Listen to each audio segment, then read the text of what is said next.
Haleluya, majeshi, majeshi. Hii ni kempu yetu ya Bethlehem. Leo siku ya mwisho tulipata nafasi kuongozwa na Roho Mtakatifu. Baada ya mfungo kuja hapa SPRF Yombo. Hii ni zahanati ya SPRF Yombo Vituka. Tulikuja hapa leo, tumekuja kushare upendo na wenzetu wenye uhitaji. Lakini kabla ya hapo tulikuja tukaanza kufanya usafi katika hii zahanati.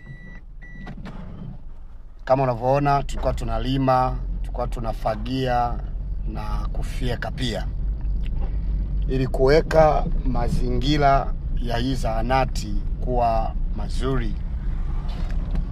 Lakini pamoja na hayo tulibeba pia zawadi mbalimbali kwa ajili ya upendo. Kama unavyoona hapo Askofu Moze ameshika. Tulikuja na sabuni, tumekuja na biscuit, juice, lakini pia tumekuja na pampers kwa ajili ya watoto. Na kwa kweli hata wagonjwa waliokuwepo hapa tuliwapatia kila mmoja, na ilienda vizuri sana. Tumejifunza utambulisho kwamba sisi ni wenye haki wa Mungu. Maana yake ndani yetu Kristo Yesu ambaye ndiye haki yetu anatufundisha tuwe vile yeye anavyotaka, si kwa maneno bali kwa vitendo. Ndio maana tumekuja hapa kwa wenzetu hawa ili tuweze kushare furaha pamoja na wao.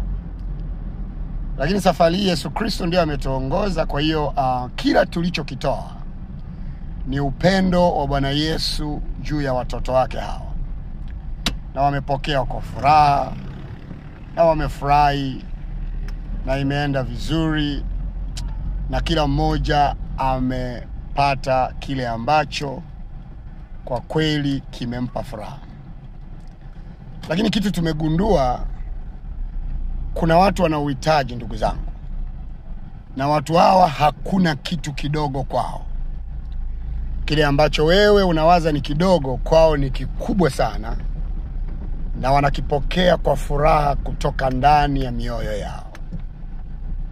Hii imetufanya tupate furaha na faraja kwamba tumefanya kitu ambacho Mungu ametuongoza. Ndio maana waliokipokea wamepata furaha kutoka ndani. Namuona hapo Askofu Moze na katibu mkuu wa Mountain of Solution. Namuona